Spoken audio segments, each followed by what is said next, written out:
Matt, welcome to Validated. Thanks for having me, Austin.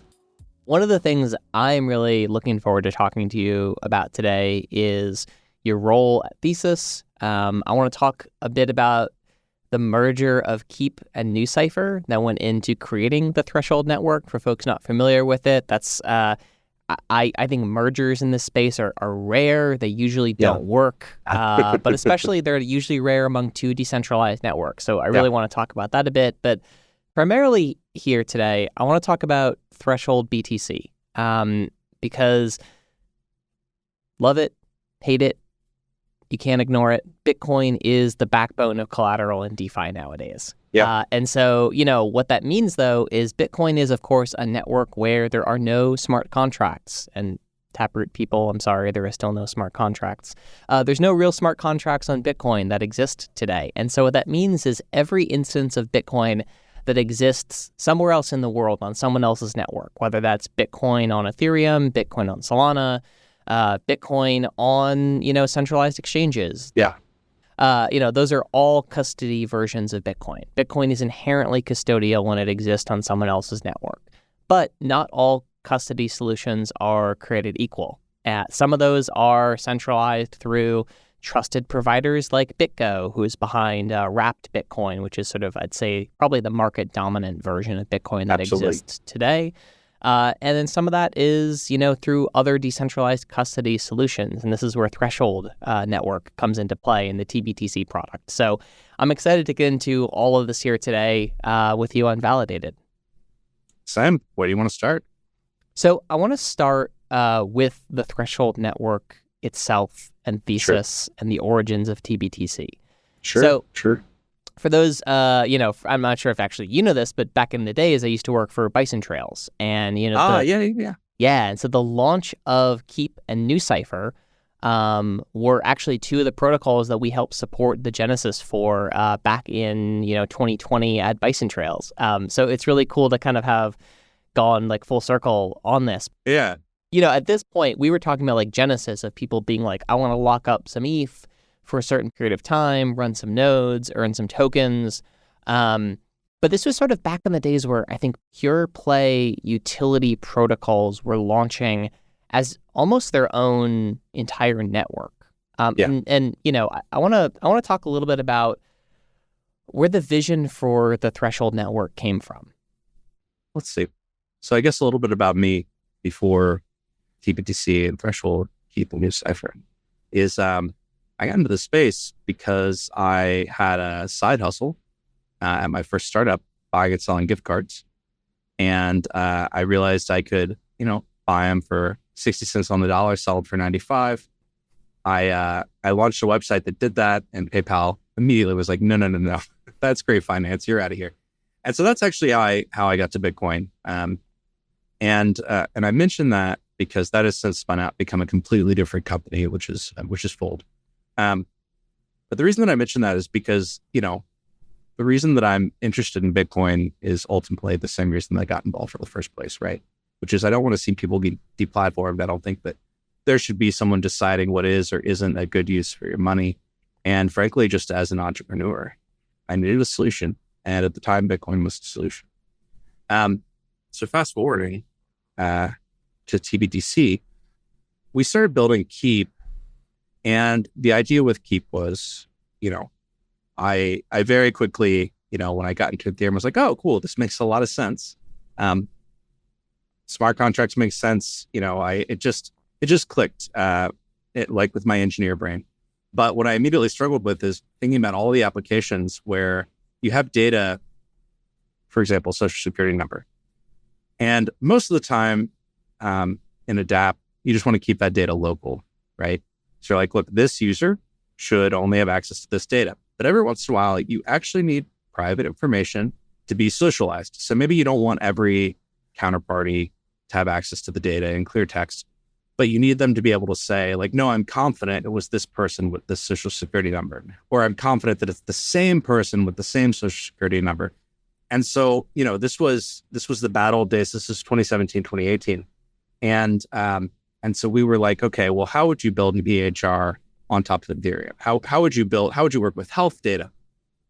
But as we dug more and more into some of these problems and some of the apps that we wanted to launch, which had to do with gift cards and all sorts of weird bits of gray finance, as PayPal might call it, we realized that there was this missing piece, which is, okay, well, how can you actually custody private data off-chain in a way that is still something you can reason about on-chain?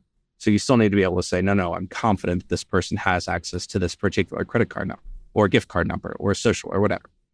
And so that's what originally led to me spending time on Keep. So the mathematical technique used here is multi-party computation. And we hear about MPC all the time today because people are talking about it in wallets. But in 2017, this was something that really hadn't been applied to chains at all. The only idea of privacy at the time was, Zcash's version of privacy, which is, a very specific application of stars. And so that's what originally got us into Keep. But it didn't take long before we realized that the best immediate application for all the multi-party computation we were playing with was actually bridging. Yeah. So when you look at Bitcoin, it's like looking at it like an alien culture, right? So if you're in Solana, if you're on Ethereum, you have a very specific kind of like technology first or technology optimist way of looking at the world. Most of those elements of Bitcoin culture left. They left after the block size debate, but it's not because the small blockers were wrong. Small blockers were definitely right. Like history has shown that they were right. Wait, let's go into that for a second. Tell me why the small blockers were unequivocally definitely right. So here's why I think they were unequivocally definitely right. And this isn't true of every network, but Bitcoin, its entire premise and purpose was about being first and about being unbreakable. And the whole crypto market has been built. Like, the most terrifying thing about the flippening, and if that ever happens, it's not, oh my God, my bags or whatever. It's how does the space work if Bitcoin is not number one? How do we reason about things? And a lot of people would say, oh, it works fine. It could be ETH or Sol or this or that or the other. But I would argue that no. Like, I think we probably need another 4 to 8 years before we're really confident. No, I know. I'm here to provoke you, Austin. We're 6 minutes into recording. We're off the rails, and I love it. So I want to push you on this. Yeah, please. Because I think I'm one of those people who sort of like, yep, Bitcoin's useful. Bitcoin's great. Bitcoin is not a part of the day-to-day lives of almost anyone. Sure. Right? Like and I don't mean that as a derogatory term for Bitcoin, but it's sort of like, I don't think much about the bond market. I don't really feel like the bond market is like the underpinning that keeps the size of the bond market. Yeah, no, I hear you. So I'm not going to tell me I won't try to completely about... convince you because that'll take more than the hour we've given ourselves. But give me your argument for why the flippening is, as a cultural moment, something that people should be at the very least paying attention to and thinking about. Yeah, sure. So I'm going to talk a lot about people who are outside the space rather than how we feel inside the space, because I think it's pretty different. A lot of people outside the space think everything is Bitcoin. Every cryptocurrency thing is Bitcoin. Either they think that or they think that every cryptocurrency thing is a dog-themed scam. Sure. That's about it, right? They don't have, there's not a lot of nuance. If you look at a chart from 1 to 3,000 assets, it's easy to talk about 1. The second you start talking about 2, you've introduced why. What's the difference? And when you talk about 10, 20, 30, 40, suddenly to understand that list of assets, you need to really be deep in our space and say, no. This thing over here with this ticker you've never heard of, it is a scam, but this thing actually, it's just a very choice token. And you have to have all this rationale. People suddenly are being asked, well, are you excited about the tech of Solana? Are you excited about the economics of Ethereum? So there's all this nuance that I think is incredibly difficult for people out of our space to keep track of. So that's my in-group versus out-of-group, right? Sure. Does that kind of make sense? So if we don't have a number one that people can understand, I don't see how they're going to understand the next few hundred. So I guess my argument would be that gold does not actually run the world economy anymore. Sure. And that yes, you can look at gold and on one level you can be very intrinsically okay, I get it. Shiny metal, valuable. That seems to make much more sense than a mortgage-backed security or pork barrel futures. Sure. On the other side, gold, shiny thing, money. Sure. Why? You can't eat it. Sounds It's kind of actually not absurd. that rare. Like, there's Yeah. a whole bunch of reasons why, like, Yeah, see, like the gold standard didn't it's funny to hold me. up. You brought up gold, not me. Of So course. have you noticed I haven't said digital gold once? I haven't played into any of that. I've just said if something is number one, it's not number one anymore. I think that the world right now looks at crypto as an asset class. And I think when they think about that asset class, what they're mostly thinking about is the properties of Bitcoin. And I think that asking them to understand the top 100 in coin market cap is really big. And so I think if and when, I'll stick with I guess, if there is a flippening, I think that the amount that the world is going to need to understand about crypto to differentiate between all of these different assets is pretty incredible. And frankly, if they take the time to understand, we'll have already won, right? Because we'll have told every person, So maybe what I'm saying is we shouldn't get too excited about the flippening coming too early, because I think it could. I frankly think it could kill the space if it happens too early. Isn't that sort of like saying if Apple becomes more valuable than like a national currency, then like that national currency? Like I guess the analogy it's more like here, saying if Apple is more valuable than USD, and that would be shocking. Yes. Interesting. Is Aramco more valuable than the Saudi Sovereign Wealth Fund? Now, I think the answer is no, because they own a bunch of Aramco. But I think there's like an existential question there about like, well, implicit in that assumption, and this is where we bring it back to threshold Bitcoin, is that Bitcoin is the reserve currency of blockchain. True. Do you think that's accurate? I think that it should be. I think, first, the reason the Aramco Saudi thing doesn't work out is because Apple being larger than USD is important because USD is the world's reserve currency. Being larger than another small country or even another large country's, currency or GDP or whichever specific country-specific KPI you want to use, it's not that big a deal. It's when something goes from being number one that everyone believes deeply it's number one to being number two that all of the economic rules get reset. So right now in our space, we have this rough 4-year cycle. And okay, I'm not trying to predict prices, but like what else has a rough 4-year cycle, right? So I guess my point really is just, that doesn't mean Bitcoin needs to be number one forever. It means the second it's not, the space is going to change a lot.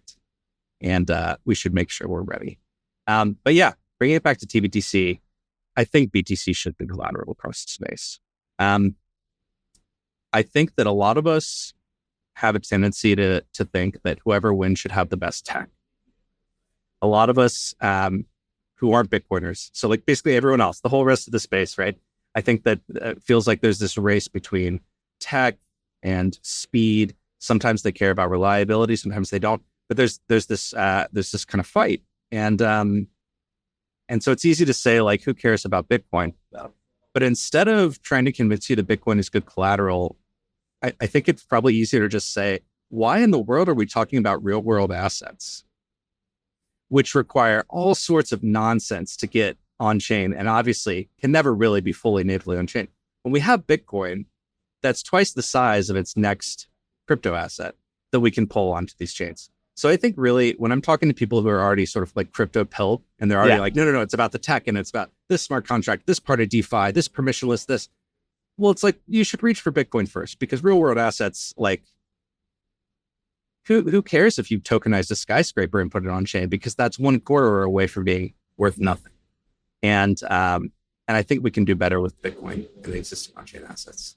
Yeah. So I guess let me just kind of strongman a counter here, which is that Bitcoin isn't actually on chain if you're not on Bitcoin, right? On every other network, as we talked about, there's some form of custody risk. And I think I would actually say at this point, the smart contract risk in EVM space or the SVM space, or basically any smart contract risk, is probably higher than the existential risk that, I don't know, let's just say that the U.S. government eminent domains a skyscraper in New York City. I think that's probably a less likely event to happen, or that the fundamental property rights of tokenized minerals in the United States get changed than a smart contract gets hacked on Ethereum or Solana. So let's say we can't get perfect non-custodial interaction with Bitcoin. There's still a whole variety of other things, right? So like my favorite way to measure the decentralization of a system, and using the word decentralization is already a huge flag, but let's just let it fly for a second, is how many doors have to be knocked down before you can make something stop. So, it's one door for real world assets. Yeah. Usually it's one court order or one office door. And even Bitcoin without built-in interoperability with our other chains, we can get into thousands of doors before these assets can be sort of like pierced and compelled or censored. Now, it's not perfect, don't get me wrong. But I still think that that's such a huge improvement over real world assets. And so, yeah, I think that's the argument I'd make. And also I think Bitcoin will get bigger faster than your real world assets will get censorship resistant. So that would be maybe my follow-up.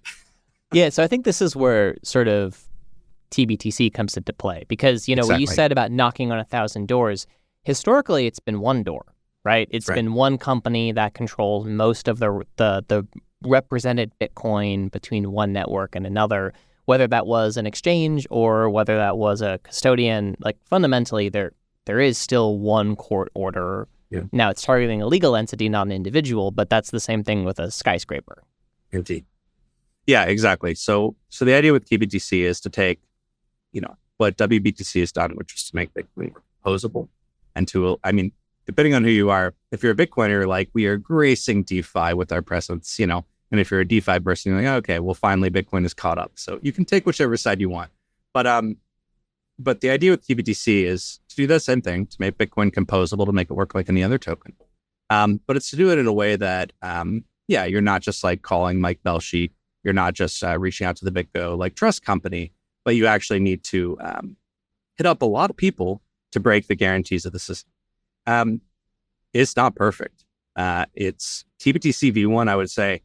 Actually, tBTC V1, I might almost say was perfect. It was just incredibly expensive and capital hungry. V2 is much cheaper and easier to use, but now we're slowly having to increase the decentralization and make that number go from 20 to 200 to 2,000. Yeah, so let's get into V1 and V2. How does threshold Bitcoin actually work? Yeah, so tBTC V1, it was a pretty, I say it's a simple idea. It wasn't a simple idea. It was this concept that, okay, Bitcoin can't really be moved to another chain. Right. So there has to be a custodian somewhere. So what we did was we said, okay, what if our custodians are 3 of 3 multi-sigs that are chosen randomly? So right now we're just talking about 3 random people in the world that you trust with your Bitcoin. Clearly not a great mechanism, right? But then you go to the next step and you say, okay, they have to be stakers in the system. Okay, so they have something, and they have to put down some other collateral. So in tBTC V1, that was just ETH. They put down 150% of the BTC that they would be protecting in ETH. And so suddenly it's like you have a bridge that is relying on custodians to not steal, but then you take something of the custodians and then you can prove if they've been dishonest and you can take their assets. So that's cool, except for it launched around the same time as ETH2. Right. And what we've learned from DeFi Summer and ever since is capital efficiency is king, right? So if everyone is trying to stake their ETH, stake their soul, they don't want to also stick it in a system like this where, the returns that they're going to get are just like Bitcoin bridging fees, which are not super rich. Right. In aggregate, they're nice, but individually, it's not great.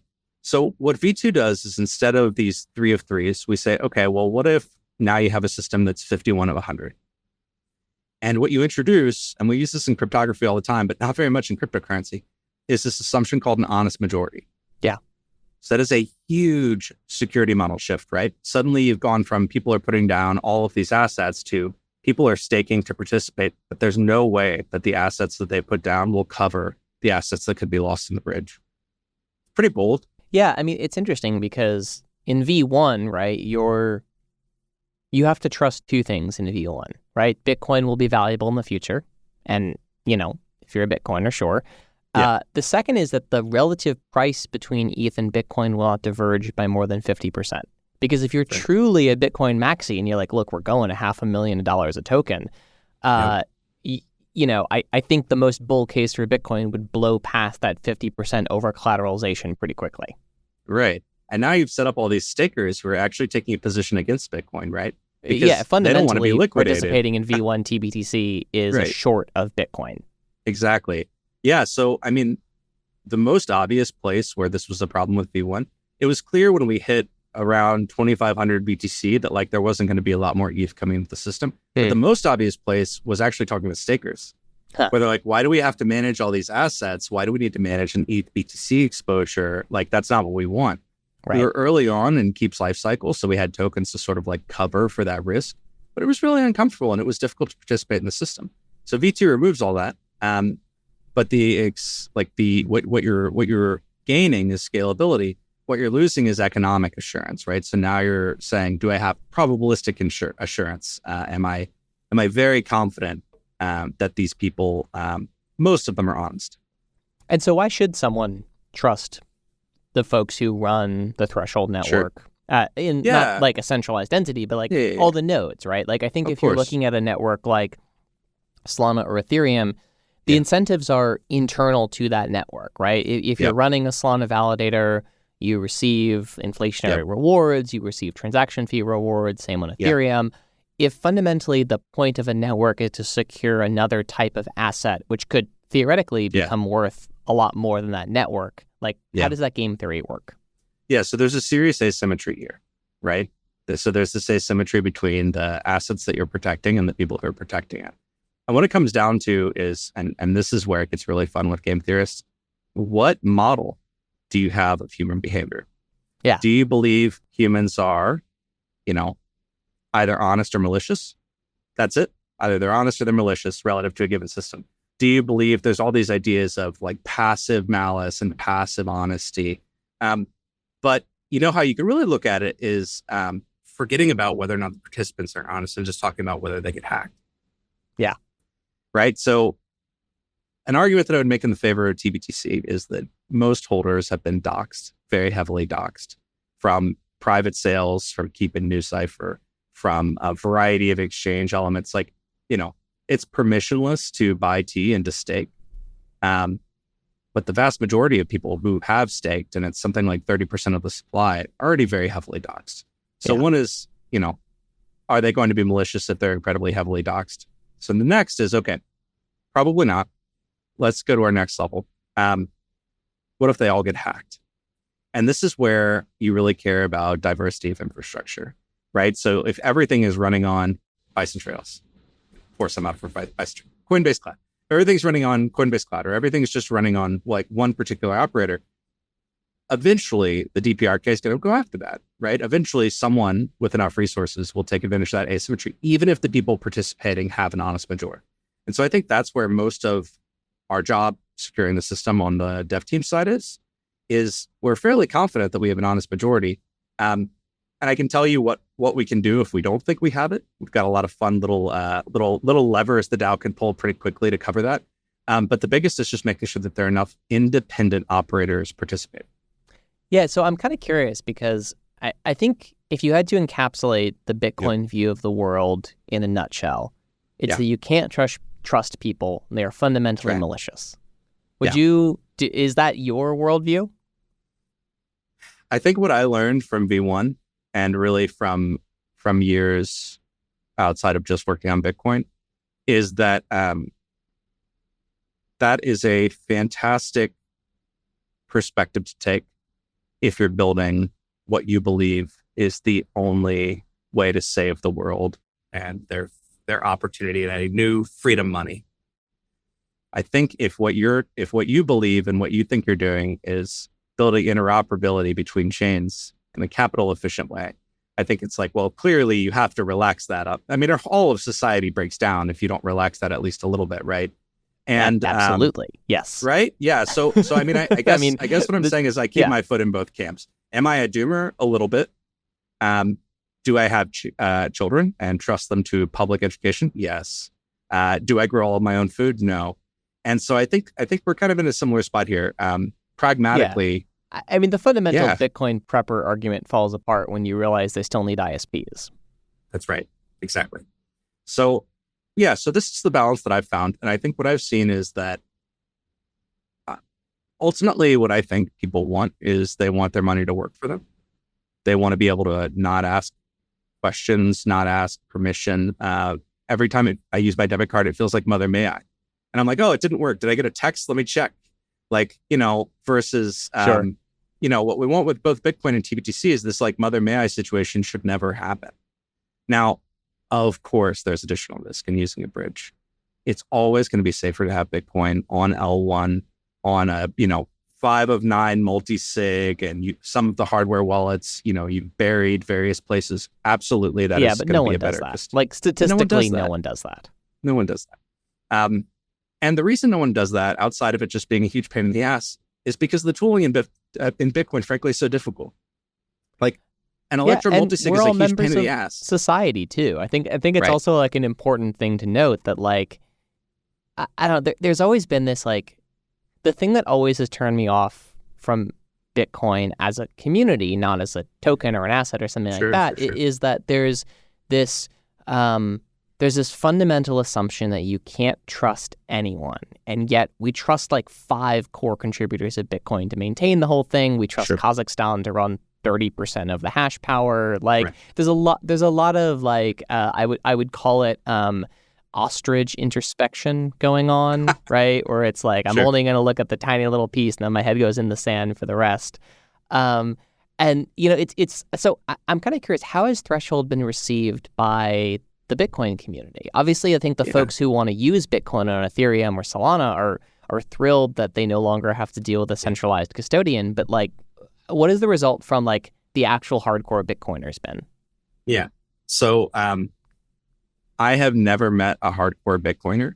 Really? Let me finish the sentence. Yeah. Since 2014, I have never met a hardcore Bitcoiner that privately didn't play with every single other piece of tech that we all play with. Now, on Twitter, I find them all the time. They tell me about their time preference and about their stake. And I hear all those things, And look, I mean, honestly, I'm a little part of that culture. Like Bitcoin taught me to save money. I did not understand how to save money before. I didn't understand like what my place in society was and who was relying on. Like Bitcoin has taught me a lot. And that culture, not even just the tech, but the actual culture has taught me a ton. But yeah, I mean, most of the people who are the loudest, hardcore Bitcoiners are people who you think would shout about the system privately play with it. And so I think the question becomes how much you will under risk, right? Yeah. So for me, I wanted to buy a house and all I had was Bitcoin. And that's what got me to start tBTC is I said, I have Bitcoin and can I get a house now? And they were like, oh yeah, show us your Bitcoin. I was like, here. And they were like, we'll sell that and come back in 30 days and we'll pretend you didn't tell us. And we'll say your source of funds is what. And I'm like, no, I'm not a criminal. I'm just asking like, hey, I have hard money. I'm good for it. Could I not take on so much debt? Could I just take a little debt so I can buy a house? And so I think a lot of people are most interested in seeing their property work for them. And for some people, it might be, okay, 95% is in their hodl stash in that 5 of 9 that they buried across the country. But maybe it's just 5% that they'll play with. I think a lot of people, it's probably more like 50 to 80% that they'll play with, and 30% is like savings that they're never going to touch. So I guess all of that to say, what I found is that Bitcoiners have been pretty down. What they don't like is they don't always like Ethereum. You can't say the E word. And I think one of the exciting things bringing tBTC to Solana is, UX is still rough. We're working on making it better, but people can kind of skip that. I think that there is a group of people who they're fine with other chains quietly, but they do still worry about the flippening. And I think that's where it becomes a cultural question rather than a technology question. Yeah, the cultural thing is always, it was interesting for you to say sort of so strongly that you're worried about the flippening. And the reason, I guess, for me is that it's always felt to me like the analogy I sort of always think of is like the Greek city-states arguing with one another and fighting these little cute wars, and then just, someone sweeping down the peninsula and being like, well, that was cute, but like we've taken over now. And it's always felt to me that like this sort of inter-crypto war between like whose culture is holier than thou. It always feels to me like it's missing a lot of... You just put your finger on it. Yeah. Tokens are religions. And the worst civil war, right? The worst wars are civil, and it's brother on brother, and it's over tiny differences that are totally, in the grand scheme of things, irrelevant. So like, this is my whole, people like to talk about like the money versus tech. Yeah. Right. And they talk about that in crypto, and I'm like, and culture and experience. There are all these other like pretty polarizing axes in our space. So I think the biggest thing, like I'm an engineer who likes to design mostly decentralized protocols, right? Like that's my thing. I like to do the game theory. I like to do the mechanism design. But like, I feel like the thing that crypto has taught me is that people like to fight, that when they don't have anything to fight about, they'll invent sports, and that all of our tickers are I don't know, most of the trappings become religious or tribal very quickly. So I would agree with you on that, but I would actually potentially say the reason the US dollar and the US financial system runs the world is it's not a religion. It's That's a right. ruthless, practical, capitalist machine.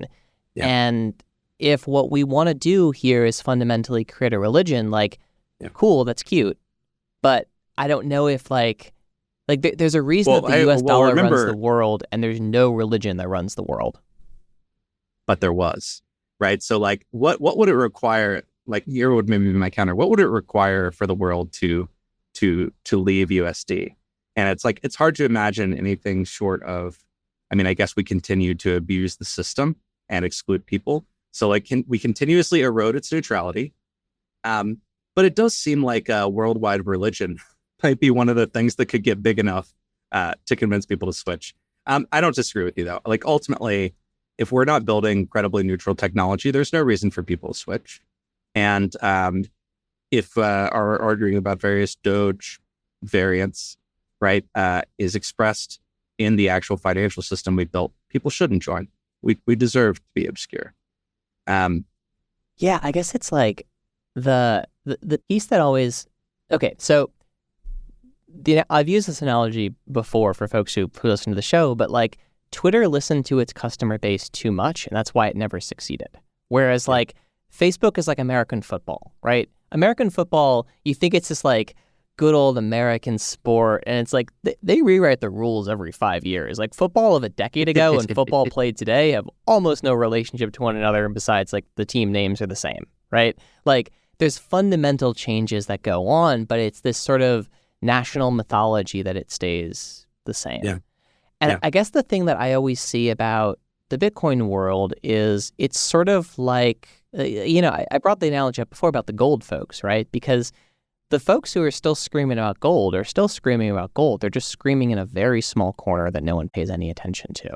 And I guess my concern has always been that, like, if that part of the blockchain industry is the part that stays, the part that is the most successful, like the flippening for me is actually crypto going mainstream. It's not necessarily like, and there is like, yes, going mainstream hurts, right? There's going to be a certain amount of this sort of like self-custody absolutism that does not survive crypto going mainstream. And I think the question for me there is always, and like, I hate to say this, like, I love to say this, but threshold is a part of that, right? It's a part of the erosion of the, like, yeoman standing in a castle in a field where there's no one else around him, and like, that sort of like rough and tumble American Citadel. self-custody spirit.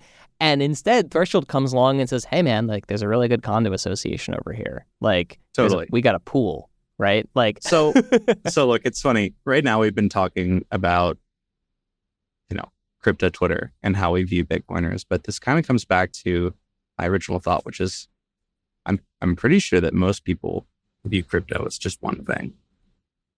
And I actually don't think they see the stake, and I don't think they hear about savings. I don't think they've ever heard the words time preference. I think that what they see is all of us, and then they see like a big orange bee. And so part of me is like, Austin, well, let's just call the CEO of Bitcoin and get this sorted out, because this messaging is messed up and we gotta get it all aligned. So like, yeah, I mean, I agree with you. Obviously, if we could all move as a group and we could say, no, we're building credibly neutral money. We believe finance is a human right. We believe that individuals should have privacy, and we think that institutions should be afraid of individuals. Like, I mean, okay, it sounds pretty founding fathers, but there's a version of that. Yeah, that's Eric Voorhees. Right. So I mean, I guess what I'm getting at is just I don't think that the rest of the world views all of crypto like right now we're talking about sort of like Bitcoin culture. I don't think they hear about the self-custody stuff. And I think most people who have touched the space are just used to like losing money on Coinbase or Binance, I just think that if Bitcoin is not number one, whoever is number one, that's a chance for a narrative reset, and they better nail it.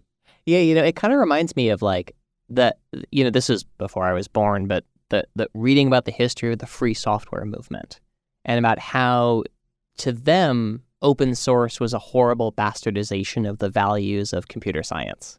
Yeah. Well, I mean, it's also a great example when we're talking about civil wars of like OSS versus F. Anyway, we could nerd out. But yeah, I mean, sorry, going back, we've gone completely off the rails and it's been fun. Look, if you're a Bitcoiner, what we are trying to offer, what Threshold wants to offer is a way to make your money useful. If you were a Bitcoiner who is afraid that Bitcoin is going to become irrelevant, what we're trying to build is a life raft. So I think it's like, I don't necessarily care if, Solana or Ethereum people, I mean, not that they're the primary critics, but if they don't like tBTC, because like, well, we're trying to help the people with the Bitcoin. And I think what they want is mostly just, I have a lot of equity locked up in this asset, and I would like to be able to leverage it. I'd like to be able to get some USD. That said, it's been really interesting to see the people from the rest of crypto and who do want to hold Bitcoin. Because I think in Solana in particular, what I've seen is the DAOs are interested in diversification. And then what I've seen in Ethereum and with ordinals is that we have another project at the studio that's an ordinals project. And in some of the survey work we've done, we've seen that something like 75 to 90% of ordinals users that we've been able to reach were Ethereum users first. Interesting. Isn't it? I would not have guessed that. No, I had no clue. And I'm still like, it was at least 5,000 people, just to give you an idea. It was pretty and just response. For those who aren't familiar, ordinals are an analogy to an NFT on the Bitcoin network. Exactly. Yeah. So I just think that there are a lot of quiet people in the space working across all these things, and they don't care what we're saying on Twitter, and they don't care about our culture wars.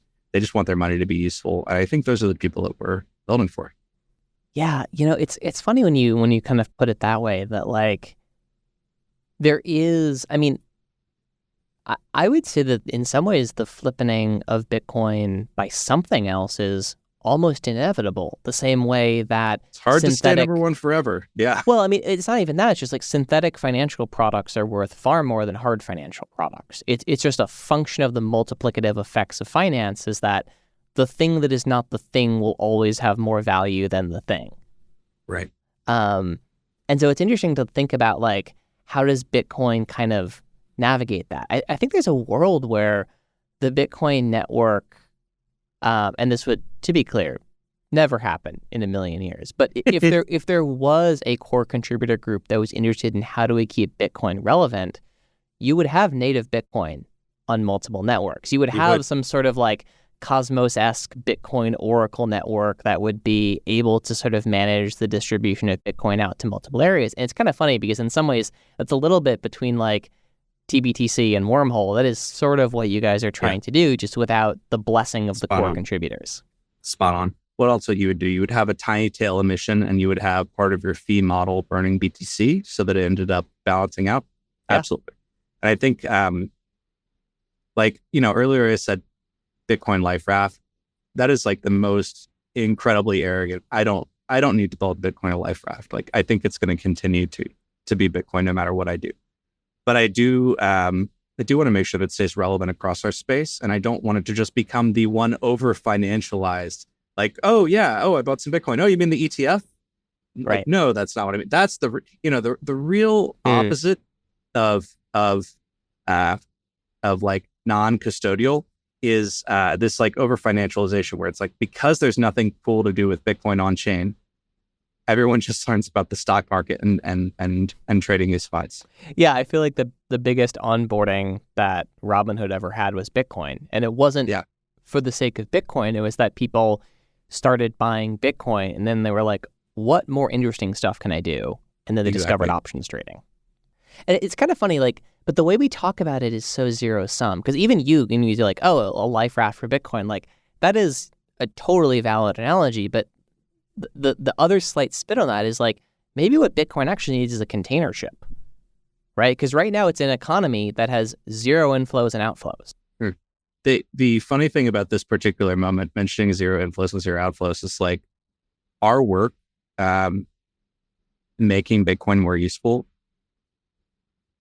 I struggle to say that it will bring more people to the space, right? I don't think that's what it'll do. I think it's like the way that I look at this, I'm considering pulling a whiteboard into the video, but it might be a little bit too much. The way that I look at this, right, is you have this funnel, and today, let's say the top of the space for all of crypto is like Coinbase or Binance or whatever.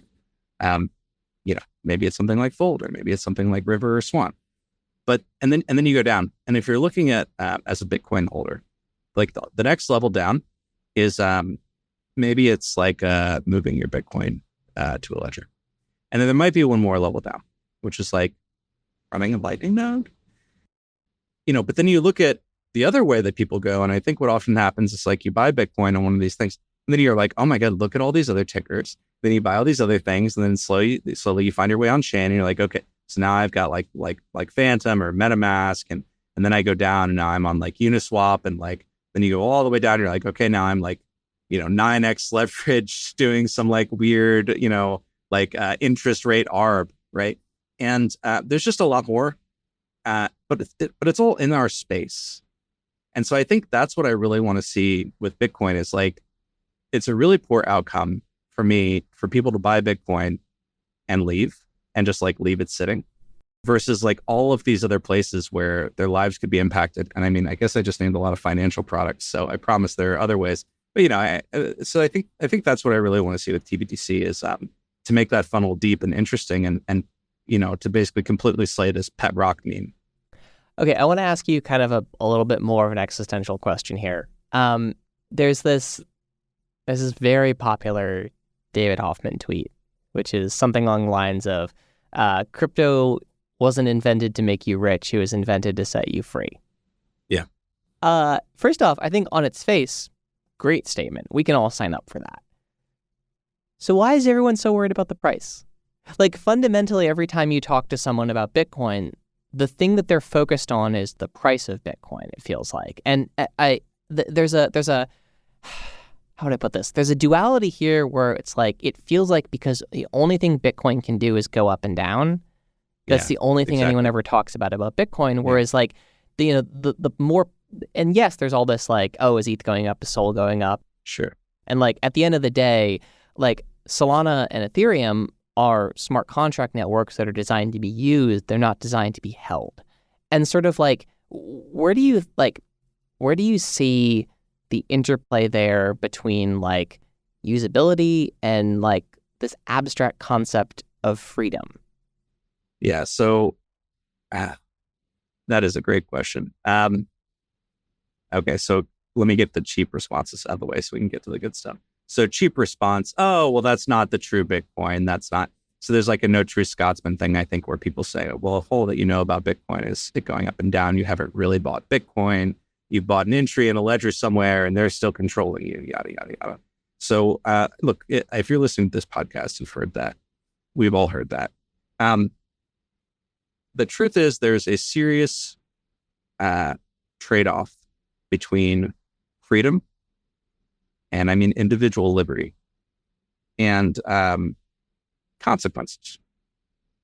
And people want to be free to make their own choices, but it is difficult to remember that that means you will suffer the consequences of those choices. And so, I mean, the way that I would like to see the world move, and the way that if I have my druthers, like where we're pushing pendulum of history is toward more personal responsibility. It's toward more planning. It's toward thinking about yourself and your family and recognizing that the political situation around you can change very quickly. Recognizing that, no, like you were very lucky to be born, say, in the US, but that doesn't mean that you're never going to have a hard time. So I think that, it's now taking a totally different tack. People didn't really use Signal for a long time. Yeah. In the industry we did, and then like a lot of like security people did, but it wasn't widespread. But like my normies are on Signal now. Right. But normies are on Signal now. Do you remember what happened? No. Bunch of protests in the US. So since like a little pre-Trump to now, this mix of like, like Black Lives Matter and anti-Roe and all of these things started leading to more and more normies going to protests. And they're like, what should I do if I go to a protest? I'm like, oh God, you got to download Signal. And right. And I think that in some ways, our space, one version of our space is Signal, right? It's, it doesn't matter until you need it. And then suddenly half of the economy moves over because, they're going to a protest or because there was a breakdown. So that's the Bitcoin view of the space. And I think there's also a techno-optimist view of the space. Yeah. Which I think is what a lot of smart contract chains are building toward. And the truth is I want to see both, right? I want to see that if you are being oppressed, that you have another option and that you have an escape valve. But I also want to see us build a world that's like more equitable and fair and efficient from the ground up. And I think that we can do both those things. I think that's probably the difference between me and a lot of Bitcoin only people. Yeah. And that's also probably the difference between me and a lot of smart contract folks is a lot of them think they're building the future. And I think, well, that's part of what we're doing. The other part is we're defending what people already have. Yeah. I mean, that makes a lot of sense that your life has led you to Threshold. Yeah. So we've talked a lot about tBTC, and obviously I've gone my like orange pilled laser eyes. I've gotten some of that out of my system. But I guess it's worth talking a little bit about the Threshold merge as well, because I recognize that it's uncommon. Yeah, the merge is fascinating because like I think there's a world where like, look, everything is obvious in hindsight. That's one of the truisms of the technology industry. But there is a real world where like I am old enough to remember when the Bitcoiners said Lightning was the devil, right? Yeah. And this sort of idea that like two networks that are doing ancillary things that are not quite the same things could come together and actually like literally go through a decentralized merger. Like, how did that come about? And talk to me a little bit about how that actually resulted in Threshold on the other end. It's been surprising. Actually, Bison Trails played a role too. Don't worry. How this happened. So Keep had built tBTC, and V1 was out, and the world was using it. And we were looking at V2. We were asking ourselves, like, what compromises can we make and what changes can we make to make this thing way too difficult to use in V1 for stakers, but also just for depositors? How can we make it simple? So as we were working on this, we heard about another network that was considering, like another team really, because networks don't consider things. We heard about another team that was considering launching a credibly decentralized Bitcoin-backed token. And that was the Decipher team. And so the funny thing about Keep and Decipher is we were always kind of frenemies. So we had a lot of mutual respect for each other. And we had similar people who we would call out in the space who were examples of folks who like to say, oh, decentralization, or, whatever the technical sounding buzzword was, that they might not follow through and actually build the thing. And so both teams had a lot of respect for each other. And we also had a lot of community members in common. We had Bison Trails in common. We had some investors. So we had a lot of people in common. And when we heard that this team was considering doing this token, I started getting concerned. It's easy to be like, we have to be the only, it's easy to just get very defensive when you hear about a competitor. Yeah. And my thought around a new cipher like Bitcoin token was a couple things. One, it's like, oh, they could actually do it. Like they could actually do it well. And the other was that like why would we waste our energy building these competing things when we could build one? So some community members actually reached out and connected me and McLean. One of them was from Bryson Trails. We had a couple others on Discord and Victor whatnot. Bunyan, I'm guessing. Victor, indeed, yeah. So Victor and then a few other shared community members reached out and they actually kind of brokered a call between me and McLean. I will admit that first call I did have a little bit of whiskey. I'm not much of a drinker, but it was a strange call and a strange time. But, I think what we both did, and I think oftentimes how when something goes from competition to cooperation, how it works is you just have this mutual decision to kind of put all your cards on the table. And we already knew, look, we all have these community members who have been telling us to find a way to work together, service providers, investors. So let's just put our cards on the table. So we did. And I said, look, this is what we're doing. I've heard you guys are doing this. Is there a way for us? I think I was the first one to say, is there a way for us to do this together and to sort of like offer the branch? So what happened after that got really weird, right? If this were a private M&A, there would be board discussions and relationships between shareholders and all of these other components that the market has sort of figured out how to do, right? So it's like, oh, you have your investment bankers and you have your advisories, and there's just an entire ecosystem that's been built. Sure, it's usually even laid out in the founding investment documents and corporate charter. Exactly. So you have all this stuff, and it's like everyone knows a little bit about it. If nothing else, they've seen something on TV, right? But for what we were doing, we had no clue. There were a few things that we kind of made clear, and then we started moving into like larger and larger community discussions. So one of them was that we knew from NewCypher's side there, and this was from their team, and it became a community thing. From their team, they said there will be no token holder left behind. If we do something like this, it has to always be possible for anyone to opt in or to opt out. So that's pretty weird, and it makes sense. Like no one wants to miss a snapshot. You don't want people who are on an exchange to get missed, whatever. But that was the first constraint. And then the one that I pushed, and really that all key pushed was, we want to be treated as equals. Yeah. We do not care what the price is between these two assets. That is completely irrelevant to what we're doing. If we are going to create a new network where anyone from either old network can migrate over, then the price is irrelevant and it should be 50-50. And then what that became is, me and McLean were like, okay, cool. Both of these are hard for a variety of reasons, but let's do it. And we each wrote proposals. And then at that point, it became the beginnings of the threshold DAO. So people from each side would write proposals on the NewCypher side and write proposals on the Keep side, and they iterated and they iterated and they iterated. And I think the incredible thing is that they ended up stopping iterating on something that they were happy with. Yeah. Yeah, but things that I've learned. Just because you have a decentralized network doesn't mean that someone's not going to step up. And, when something needs to get done, there are still people and there are still community members that have to step up and actually do it. For me and McLean, we had to have that first call. But then after that, most of the proposals weren't us, and people put aside their time to write them and kind of think through the mechanism. Other things that we've learned. If someone else were doing one today, like it's kind of remarkable that neither team or community built a lot of accountability into this system. So we didn't build in any way for either group to earn in. We didn't build like KPIs or milestones or anything like that. What we relied on instead is, well, anyone can always opt out by downgrading to the original token. And so I think that's also kind of interesting is we set it up so that like either group could sort of like exit. But we didn't set up, the various KPIs I've seen in traditional M&A.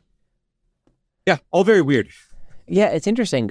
So I guess my question would be, do you think the ability to exit was real? Like, this is the thing you hear all the time is like, just because someone, like I technically have the ability to opt out of the US dollar financial system, but I practically don't. Yeah. I mean, I think at the beginning, the ability to exit in a merge like this was really important. because if there weren't an economic majority in this new token, it's just, you've just created a new token and that's it. But I think that the more like, I really haven't seen any people use that other than right kind of at the beginning. And I think the longer we go without people using it, the less and less and less likely it is that people ever would, right? Because eventually it's like, okay, well, the new asset people know. And at some point, people will have never heard of Keep, have never heard of New. And exchanges delist things and they tell their users these things have merged. And so it's like, even though we left that ability to exit for people on chain, a lot of people off chain, exchanges had to make decisions. Maybe they listed all three. Maybe they combined their order books into one. They did all sorts of weird stuff. And we didn't really have any guidance for them because, this was the first time we had seen this done on chain. So maybe that ability to exit wasn't real, but it definitely in the first like 3-4 months was absolutely something that anyone could have basically used to kill merge. Well, Matt, I think that's about all the time we have today. Thanks for coming on and chatting about Bitcoin and Threshold and the crazy journey that got you here. Oh, thank you, Austin. Really appreciate you having me.